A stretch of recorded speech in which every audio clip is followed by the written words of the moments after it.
कि it is a rapid and spontaneous action. एक क्या तुरंत होने वाला, रैपिड बहुत ही तुरंत होने वाला, अचानक से होने वाला एक्शन होता है।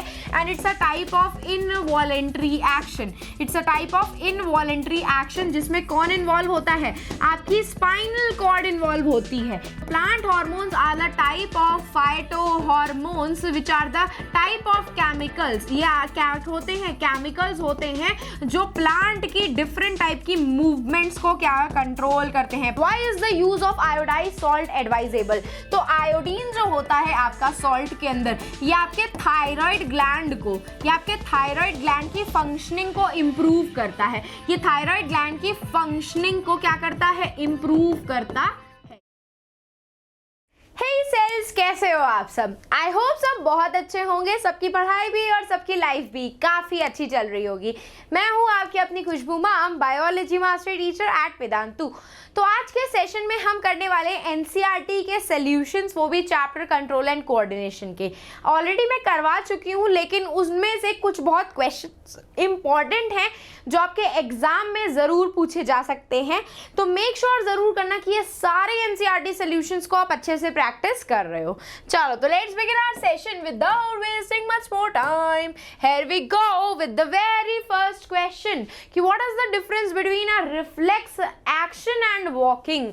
तो भाई रिफ्लेक्स एक्शन क्या होता है? भाई रिफ्लेक्स एक्शन आपको मैं ऑलरेडी बता चुकी हूँ सेशन के लेक्चर्स में कि it is a rapid and spontaneous action. एक क्या तुरंत होने वाला, रैपिड बहुत ही तुरंत होने वाला, अचानक से होने वाला एक्शन होता है।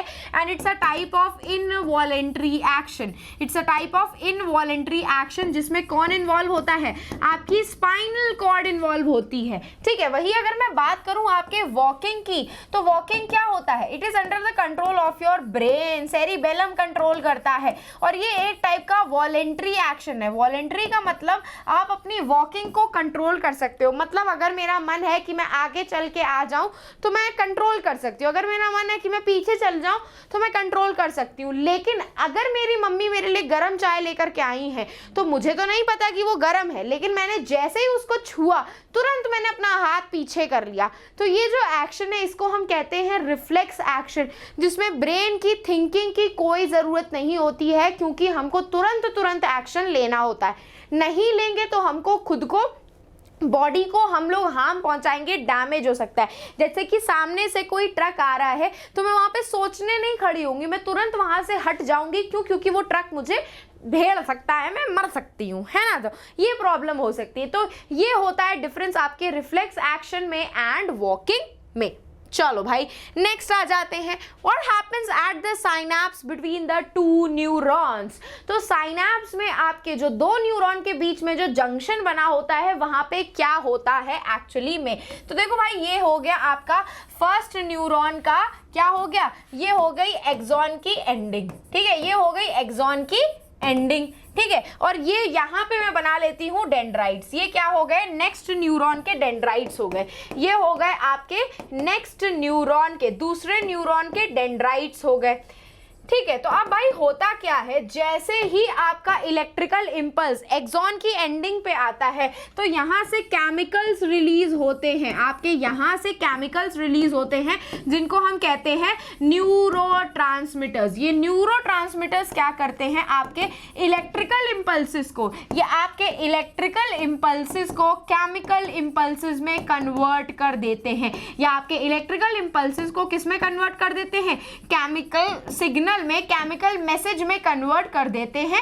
और ये आपका पूरा केमिकल मैसेज जब आपके साइनैप्स से ट्रांसफर होकर के दूसरे न्यूरॉन के डेंड्राइट पे जाता है तो वापस से वो इलेक्ट्रिकल इम्पल्स में कन्वर्ट हो जाता है। तो ऑल टोटल मिला करके आपको कुछ ऐसे लिखना है कि when electrical impulses reaches the axon ending, neurotransmitters which is a type of chemical gets activated and convert the electrical impulse into a chemical signal. These chemical signal then travel through the synapse and reach the next dendrite of the next neuron, where again they are converted into the electrical impulse. तो इस तरीके से आपका electrical impulse chemical में change हो जाता है synapse में, जहां पे आपकी इंफॉर्मेशन, जो कि एक टाइप का जंक्शन होता है और इंफॉर्मेशन ट्रांसफर करने के लिए रिस्पॉन्सिबल होता है।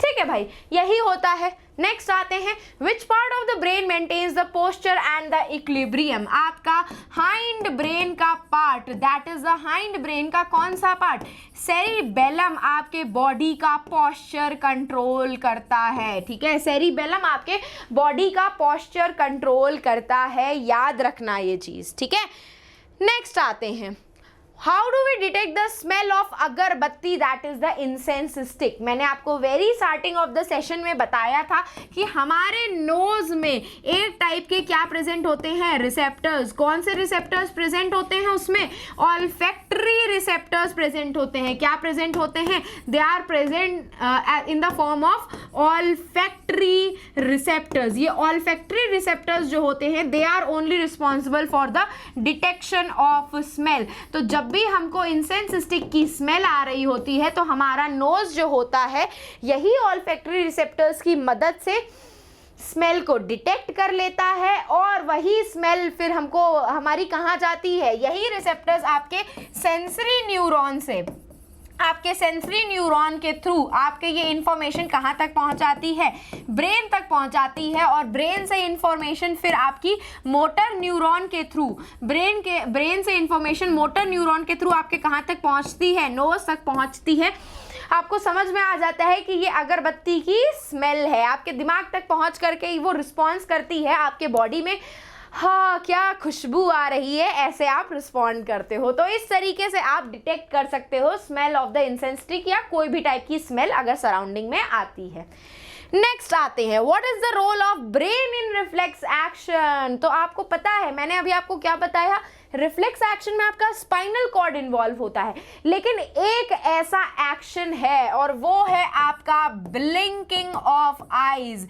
ये जो ब्लिंकिंग ऑफ आईज होता है इसमें आपका ब्रेन इन्वॉल्व होता है। पता है क्यों? आपको एक चीज पता होनी चाहिए, रिफ्लेक्स एक्शन में हमारी स्पाइनल कॉर्ड इसीलिए इन्वॉल्व होती है क्योंकि हमारे इनके बीच का डिस्टेंस, स्पाइनल कॉर्ड मसल से, हमारे हाथ से स्पाइनल कॉर्ड का डिस्टेंस या बाकी बॉडी से स्पाइनल कॉर्ड का डिस्टेंस पास में है कंपेयर टू हमारा ब्रेन, है ना। लेकिन आंखों के अंदर क्या प्रेजेंट होती है, ऑप्टिक नर्व। ऑप्टिक नर्व की डिस्टेंस स्पाइनल कॉर्ड से ज्यादा है कंपेयर टू ब्रेन। तो यहां पे रिफ्लेक्स एक्शन में डिस्टेंस का मेन रोल होता है कि भाई हमको एक्शन तुरंत करना है, तो जो चीज जितनी कम डिस्टेंस पे होगी वो तुरंत रिस्पॉन्ड कर देगी। तो इसीलिए आपके बाकी सारे reflex action spinal cord control करता है। लेकिन जब आपकी आंखों में कोई मिट्टी चली जाती है और आप बहुत जोर से आंखों को ब्लिंक करते हो तो वहां पे आपका दिमाग, ब्रेन इन्वॉल्व होता है। क्यों? क्योंकि ऑप्टिक नर्व जो होती है वो आपके ब्रेन तक कनेक्टेड रहती है। तो यहाँ पे आपका ब्रेन जो होता है वो उस रिफ्लेक्स एक्शन में कंट्रोल करता है, उस रिफ्लेक्स एक्शन में इन्वॉल्व होता है। ठीक है, नेक्स्ट आते हैं, व्हाट आर प्लांट हार्मोन्स। तो plant hormones are the type of phytohormones which are the type of chemicals. ये क्या होते हैं, केमिकल्स होते हैं जो प्लांट की डिफरेंट टाइप की मूवमेंट्स को क्या कंट्रोल करते हैं, प्लांट की मूवमेंट को क्या करते हैं, कंट्रोल करते हैं। क्या करते हैं, प्लांट की मूवमेंट को कंट्रोल करते हैं। ये होता है आपके फाइटो हार्मोन्स का फंक्शन। ये फाइटो हार्मोन्स आपके दो टाइप के होते हैं, एक होते हैं प्लांट के ग्रोथ प्रमोटर्स जो प्लांट की ग्रोथ को प्रमोट करते हैं, बढ़ावा देते हैं, और एक होते हैं इनमें ग्रोथ इनहिबिटर्स जो प्लांट की ग्रोथ को इनहिबिट करते हैं। क्या करते हैं, इनहिबिट मतलब इनहिबिट करते हैं मतलब रोक देते हैं। तो प्रमोटर्स आपके तीन होते हैं, that is the auxin, gibberellin and the cytokinin. These three are the type of plant promoters, growth promoters. ठीक है, cytokinins. And आपका ये जो inhibitors होते हैं ये दो होते हैं, that is the abscisic acid जिसको हम शॉर्ट में ABA बोलते हैं, और एक होता है इथाइलिन जो कि एक गैस होती है। ठीक है, next, how is the movement of the leaf of a sensitive plant different from the movement of shoots towards leaf? तो भाई एक होता है आपका नास्टिक मूवमेंट। नास्टिक मूवमेंट किसमें होता है, टच मी नॉट प्लांट में।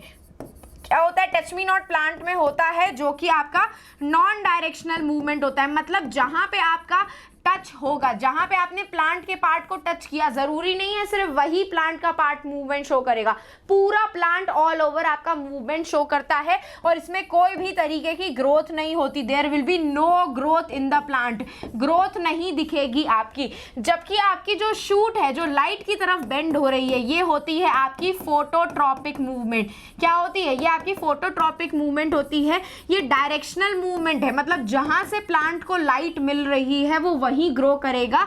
और यहाँ पे ये क्या होती है? ग्रोथ होती है, इसमें प्लांट की ग्रोथ होती है। तो इस तरीके से टच मी नॉट प्लांट में सिर्फ पानी का कॉन्सेंट्रेशन चेंज करके पौधा मूवमेंट शो करता है, जबकि यहाँ पे आपका प्लांट ग्रो करके अपनी हाइट को इंक्रीज करके मूवमेंट शो करता है। तो ये एक तरीके का ग्रोथ मूवमेंट है और ये एक तरीके का नॉन ग्रोथ मूवमेंट है। यहाँ पे आपके जैसे ही आपने प्लांट को छुआ तो उसके अंदर से जितना भी पानी होता है वो दूसरे लीफ में चला जाता है या रिवर्ट बैक हो जाता है। वेपर के फॉर्मेट में इवापोरेशन नहीं होता है उसका, उस पानी का, वो पानी प्लांट के अंदर ही रहता है, बस उन लीफ से निकल करके या तो वो स्टेम में या किसी और ब्रांच में चला जाता है। तो इस तरीके से ये नास्टिक मूवमेंट शो करता है, जिसको हम लोग थिग्मोनास्टिक मूवमेंट भी बोलते हैं। क्या बोलते हैं इसको? हम लोग थिग्मोनास्टिक मूवमेंट भी बोलते हैं, जो टच की वजह से हो रहा है। किसकी वजह से हो रहा है? टच की वजह से जो मूवमेंट होता है। जबकि ये आपकी लाइट की वजह से होता है और ये डायरेक्शनल मूवमेंट होता है। मतलब मैं अगर प्लांट हूं तो मेरे राइट साइड से अगर लाइट आ रही है तो मैं towards the right side grow करूंगी, लेकिन अगर मेरी लाइट लेफ्ट साइड से आ रही है तो मैं लेफ्ट साइड ग्रो करूंगी और मेरे में ग्रोथ होती है, प्लांट की हाइट इंक्रीज होती है। जबकि नास्टिक मूवमेंट में कोई भी हाइट इंक्रीज नहीं होती है। ठीक है, चलो भाई नेक्स्ट आते हैं हम। Give an example of plant hormone that promotes growth. तो वो होता है ऑक्सिन आपका। Auxin is also responsible for your phototropic movement. Phototropic movement आपको पता है कैसे करता है? सपोज करो ये आपका प्लांट है ना, इसकी टिप पे यहाँ पे ऑक्सिन प्रेजेंट होता है, इसकी टिप पे यहाँ पे ऑक्सिन प्रेजेंट होता है। ये मेरा सन है, तो सन जब आपकी अगर इस साइड से लाइट आ रही है सन की, तो ये ऑक्सिन ना जहां लाइट आ रही होती है उसके अपोजिट साइड मूव कर जाता है और इस अपोजिट साइड में मूव करके ये क्या शो करता है? ग्रोथ शो करता है। और ऐसा लगता है कि प्लांट जो है आपका वो टूवर्ड्स द सनलाइट बेंड हो गया। जैसे कि मैं अगर पौधा हूं, मेरे सर पे यहाँ पे ऑक्सिन प्रेजेंट है, मेरे राइट साइड से लाइट आ रही है, तो ये जो ऑक्सिन होगा मेरा सर पे जो यहाँ पे टिप पे है, वो यहाँ पे लाइट की तरफ से उल्टे साइड पे मूव कर जाएगा, अपोजिट साइड पे मूव कर जाएगा और सेल की ग्रोथ को, इलोंगेशन को प्रमोट करेगा। और इस तरीके से हमें फील होता है कि जो प्लांट है वो टूवर्ड्स द सनलाइट बेंड हो गया है। इस टाइप की मूवमेंट को हम फोटोट्रॉपिक मूवमेंट बोलते हैं, जो ऑक्सिन की वजह से होती है और यही प्लांट में ग्रोथ को प्रमोट भी करती है। चलो भाई नेक्स्ट बात करते हैं, how does chemical coordination takes place in animals. तो हमारी बॉडी में केमिकल कोऑर्डिनेशन के लिए हमारा एंडोक्राइन ग्लैंड रिस्पॉन्सिबल होता है। They are different type of endocrine gland present in our body, जो अपने पर्टिकुलर क्या रिलीज करते हैं? हॉर्मोन्स रिलीज करते हैं। ये हॉर्मोन्स फिर आपके ब्लड के थ्रू, ये आपके ब्लड के थ्रू कहाँ पे? Different parts of the body पे ट्रांसपोर्ट किए जाते हैं, different parts of the organ पे या फिर जो भी टारगेट ऑर्गन होता है वहां पे ट्रांसफर किए जाते हैं। इस तरीके से हमारी बॉडी में केमिकल कोऑर्डिनेशन परफॉर्म होता है। हमारे एनिमल्स केमिकल कोऑर्डिनेशन परफॉर्म करते हैं। चलो भाई next question, why is the use of iodise salt advisable. तो आयोडीन जो होता है आपका सॉल्ट के अंदर, ये आपके थायराइड ग्लैंड को, ये आपके थायराइड ग्लैंड की फंक्शनिंग को इंप्रूव करता है। ये थायराइड ग्लैंड की फंक्शनिंग को क्या करता है? इंप्रूव करता है। क्या करता है? फंक्शनिंग को, improve functioning of thyroid gland. ठीक है, तो थायराइड ग्लैंड की फंक्शनिंग को इंप्रूव करता है। तो भाई अच्छे से थायराइड ग्लैंड काम करेगा तो थायरॉक्सिन अच्छे से रिलीज होगा, थायरॉक्सिन अच्छे से रिलीज होगा तो हमारी बॉडी में फैट का, कार्बोहाइड्रेट का, प्रोटीन का मेटाबॉलिज्म टूटना अच्छे से काम करेगा। तो इसीलिए भाई आपके ये जो आयोडीन होता है, आयोडाइज सॉल्ट खाने के लिए आपके डॉक्टर्स आपको एडवाइस देते हैं। ठीक है, next question, how does our body response when adrenaline is secreted into our body. देखो भाई एड्रेनलिन हार्मोन कौन सिक्रीट करता है? Adrenal gland. कौन सिक्रीट करता है? Adrenal gland. तो इसको हम लोग फाइट या फिर फ्लाइट हार्मोन कहते हैं। मतलब अगर हम किसी डरने वाली सिचुएशन में हैं तो हमारी बॉडी ये एड्रेनलिन हार्मोन सिक्रीट करती है।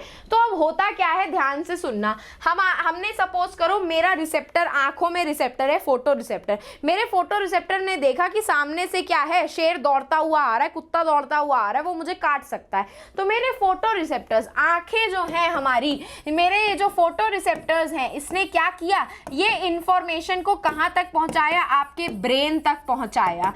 ब्रेन के अंदर क्या प्रेजेंट होता है, हाइपोथैलेमस प्रेजेंट होता है। ये हाइपोथैलेमस क्या करता है, आपके पिट्यूटरी ग्लैंड को एक्टिवेट कर देता है। क्या कर देता है, पिट्यूटरी ग्लैंड, जिसको मास्टर ग्लैंड बोलते हैं, उसको एक्टिवेट कर देता है। पिट्यूटरी ग्लैंड एक्टिवेट होकर के एक हार्मोन रिलीज करता है, दैट इज द ACTH, जिसको हम कहते हैं एड्रीनो कॉर्टिकोट्रोपिक हार्मोन। क्या बोलते हैं, एड्रीनो कॉर्टिकोट्रोपिक हार्मोन, ACTH हार्मोन बोलते हैं। एड्रीनोकॉर्टिकोट्रोपिक हार्मोन क्या करता है, आपके एड्रिनल ग्लैंड को एक्टिवेट करता है। क्या करता है, ये आपके एड्रिनल ग्लैंड को एक्टिवेट करता है, और एड्रिनल ग्लैंड क्या करता है, फिर एड्रेनलिन सिक्रीट करता है। और ये एड्रेनलिन बताएं आपकी बॉडी में क्या करता है, आपकी ब्रीदिंग रेट को बढ़ा देता है। आप जोर जोर से सांस लेने लगते हो, ज़्यादा सांस लेने की वजह से ऑक्सीजन का अमाउंट आपकी बॉडी में ज़्यादा एंटर करता है, जो आपके मसल्स तक ट्रांसफर होता है, ताकि आपकी मसल्स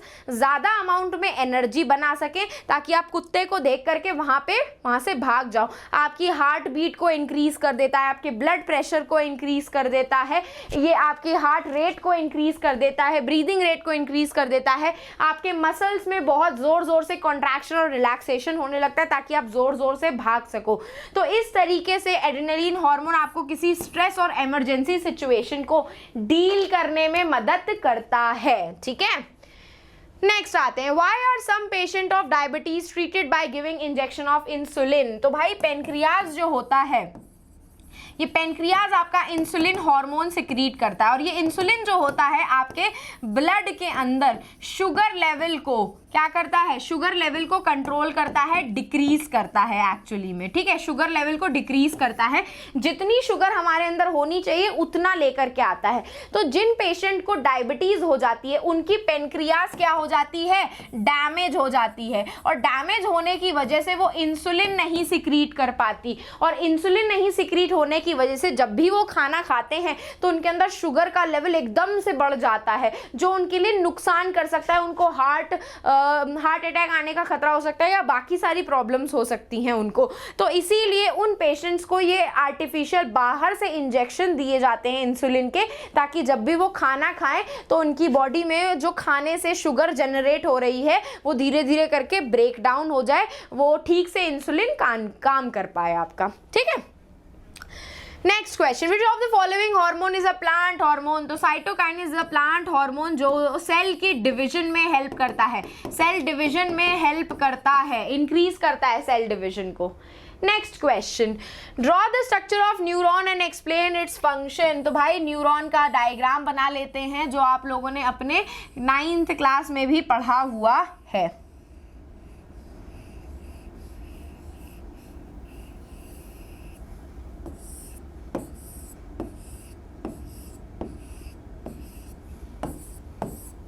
ये हो गया आपके न्यूरॉन का डायग्राम। ठीक है, अब न्यूरॉन क्या करता है, ये आपके electrical transmission of electrical impulses, transmission of information in the form of electrical impulses, in the form of electrical impulses के फॉर्म में आपकी इंफॉर्मेशन को ट्रांसफर करता है आपका न्यूरॉन। न्यूरॉन के पार्ट्स को लेबल कर लेते हैं आपके, ये होता है आपका डेंड्राइट्स, जहां पे आपकी इंफॉर्मेशन सबसे पहले रिसीव होती है। ये बीच वाले पार्ट को हम सेल बॉडी बोलते हैं, ठीक है, जिसको हम सोमा भी बोलते हैं। ठीक है, सोमा बोलते हैं या फिर साइटोन भी बोलते हैं। ठीक है, ये बीच वाला पार्ट आपका एक्सॉन होता है, और ये लास्ट वाला पार्ट एक्सॉन की एंडिंग कहलाता है। क्या कहलाता है, एक्सॉन की एंडिंग। और ये जो होती है आपकी, ये माइलिन शीथ होती है। क्या होती है, ये माइलिन शीथ होती है। ठीक है, इसका फंक्शन क्या होता है, ये आपके इंफॉर्मेशन को ट्रांसफर करवाता है इन the form of electrical impulses. Information को आपके सेंस ऑर्गन से ब्रेन तक, या फिर ब्रेन से इंफॉर्मेशन को आपके सेंस ऑर्गन तक भी ट्रांसफर करवाने का काम करता है। ठीक है भाई। चलो नेक्स्ट आते हैं, how does phototropism occur in plant. तो मैं आपको अभी थोड़ी देर पहले ही बताया था। तो फोटोट्रॉपिज्म में क्या होता है, जैसे कि सपोज करो मैं एक पौधा हूँ, तो मेरे प्लांट में ये जो टिप होती है शूट की जो टिप होती है, यहाँ पे प्रेजेंट होता है एक hormone that is the auxin. ठीक है, अगर मेरे सपोज करो राइट हैंड साइड से, प्लांट के राइट हैंड साइड से सनलाइट आ रही होती है, तो ऑक्सिन जो होता है वो लाइट सेंसिटिव होता है, उसको लाइट पसंद नहीं होती है, जैसे हम सब लोगों को हमारे रिश्तेदार नहीं पसंद होते।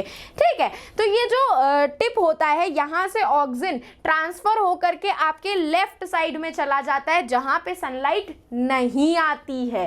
ठीक है, और ऑक्सिन क्या करता है, फिर धीरे धीरे सेल को इलोंगेट करने लगता है, बड़ा बड़ा करने लगता है, जिसकी वजह से यहाँ पे सेल की क्वांटिटी ज्यादा होने की वजह से प्लांट जो होता है इस तरीके से लाइट की तरफ झुक जाता है। ठीक है, लाइट की तरफ झुक जाता है, इसी को ही हम कहते हैं फोटोट्रॉपिक मूवमेंट, जहां पे प्लांट जो होता है सनलाइट की वजह से मूवमेंट शो कर रहा होता है। तो इस तरीके से फोटोट्रॉपिज्म होता है, bending of plant towards the sunlight, इसी को ही हम फोटोट्रॉपिक मूवमेंट बोलते हैं। और इसमें आपका ऑक्सिन हार्मोन रिस्पॉन्सिबल होता है, जो आपके टिप ऑफ द प्लांट पे प्रेजेंट होता है। कहाँ पे प्रेजेंट होता है, टिप ऑफ द प्लांट पे प्रेजेंट होता है। Which signal get disrupted in the case of spinal cord injury। तो स्पाइनल कॉर्ड अगर इंजर हो जाएगा तो कौन सा एक्शन खराब हो जाएगा, रिफ्लेक्स एक्शन प्रॉपरली डिफाइंड नहीं हो पाएगा अगर आपके स्पाइनल कॉर्ड को इंजरी हो गई। How does chemical coordination occur in plants. तो केमिकल कोऑर्डिनेशन प्लांट्स में आपके ट्रॉपिक मूवमेंट शो करके होते हैं। किसके मूवमेंट शो करके, ट्रॉपिक मूवमेंट शो करके, जो कि आपके कौन कौन से होते हैं, फोटोट्रॉपिक मूवमेंट होते हैं, हाइड्रोट्रॉपिक मूवमेंट होते हैं, कीमोट्रॉपिक मूवमेंट होते हैं। और इन ट्रॉपिक मूवमेंट में आपके प्लांट के हॉर्मोन्स रिस्पॉन्सिबल होते हैं। कौन रिस्पॉन्सिबल होते हैं, फाइटो हॉर्मोन्स रिस्पॉन्सिबल होते हैं आपके ये ट्रॉपिक मूवमेंट को शो करने में। ठीक है, how are involuntary action and reflex action different from each other. तो भाई इनवॉलेंट्री एक्शंस जो होते हैं वो कंट्रोल करता है आपका मेड्यूला ऑब्लोंगेटा। ठीक है, कौन कंट्रोल करता है, मेड्यूला ऑब्लोंगेटा कंट्रोल करता है, जबकि रिफ्लेक्स एक्शन जो होता है वो आपका स्पाइनल कॉर्ड कंट्रोल करता है। ठीक है, और आपका रिफ्लेक्स एक्शन जो होते हैं रैपिड एक्शन होते हैं और अचानक से होने वाले होते हैं। ये टाइप होते हैं आपके इनवॉलेंट्री एक्शन के, मतलब होते ये भी इनवॉलेंट्री ही हैं लेकिन अचानक से होते हैं, तुरंत होते हैं बिना सोचे समझे। जबकि मेडुला ऑब्लोंगेटा कौन है, ये आपका ब्रेन का पार्ट है। यहाँ पे इनवॉलेंट्री एक्शन में आपका ब्रेन इन्वॉल्व है, जबकि रिफ्लेक्स एक्शन में स्पाइनल कॉर्ड इन्वॉल्व होती है। ये भी टाइप ऑफ इनवॉलेंट्री ही होते हैं लेकिन यहाँ पे ब्रेन इन्वॉल्व नहीं, स्पाइनल कॉर्ड इन्वॉल्व होता है। ठीक है, एक्शन जो होते हैं मसल की वजह से होते हैं, अनकॉन्शियसली होते हैं, बिना सोचे समझे, ऑटोमेटिक और तुरंत होते हैं, इनबॉर्न होते हैं, मतलब हमारी बॉडी में हमको पहले से कोई सिखाता नहीं है, हमको पता होता है। इसमें नर्व इंपल्सेस जो होती है वो ब्रेन तक नहीं पहुंचने की वजह से ये होते हैं, जबकि ये एक्शन ब्रेन कंट्रोल करता है आपका, ऑटोमेटिक भी नहीं होते और फास्ट भी नहीं होते, मतलब ना ही ये ऑटोमेटिक होते हैं अपने आप से होते हैं और ना ही ये फास्ट होते हैं। इसमें आपकी मसल्स रिस्पॉन्सिबल होती हैं लेकिन स्मूथ मसल, स्केलेटल मसल नहीं। रिफ्लेक्स एक्शन में आपकी स्केलेटल मसल इन्वॉल्व होती हैं, जबकि वॉलेंट्री एक्शंस में और आपके इनवॉलेंट्री एक्शन में आपकी स्मूथ मसल इन्वॉल्व होती है। ठीक है, चलो भाई compare and contrast nervous and hormonal mechanism for control and coordination. तो नर्वस में कौन रिस्पॉन्सिबल होते हैं, नर्व सेल्स। हार्मोनल में आपके एंडोक्राइन ग्लैंड सिक्रीट करते हैं क्या, हॉर्मोन्स। यहाँ पे सिग्नल कौन ट्रांसफर करता है, nerve cells in the form of electrical impulses. यहाँ पे इंफॉर्मेशन इलेक्ट्रिकल इंपल्सेस के फॉर्म में ट्रांसपोर्ट होती हैं, जबकि केमिकल सिग्नल में आपके हॉर्मोन्स की वजह से इंफॉर्मेशन ट्रांसफर होती हैं। ये स्लो होते हैं, जबकि यहाँ पे इंफॉर्मेशन बहुत ही फास्ट ट्रैवल करती है, यहाँ पे ब्लड के थ्रू, यहाँ पे न्यूरॉन्स के थ्रू। शॉर्ट लिव्ड होते हैं, बहुत ही कुछ टाइम के लिए, और ये प्रोलॉन्ग्ड होते हैं, मतलब बहुत ही लंबे टाइम तक चलते हैं आपके हार्मोनल मैकेनिज्म, और ये आपके हार्मोन्स की वजह से होते हैं और ये आपके इलेक्ट्रिकल इंपल्सेस की वजह से होते हैं। So this was end of our NCERT solution का सेशन। तो बस जाते जाते क्या करना है मेरी पब्लिक को, टेलीग्राम चैनल को ज्वाइन करना है ताकि कोई भी सेशन का अपडेट जो भी मैं आपको ले रही हूँ वो आपसे मिस आउट ना हो जाए। और अगर आपको मुझे पर्सनली रीच आउट करना है तो आप मुझे इंस्टाग्राम पे रीच आउट कर सकते हैं, खुशबू_भाटिया। भाटिया की स्पेलिंग ज़रा ध्यान से देख लेना, मेरा इंस्टाग्राम का अकाउंट है। तो मेरे प्यारे सारे से बच्चे बस जाते जाते सेशन को लाइक और चैनल को सब्सक्राइब करना बिल्कुल भी मत भूलना। अब हम फिर मिलेंगे चलते चलते ऐसे ही नेक्स्ट अमेजिंग सेशन में। तो bye guys and take care.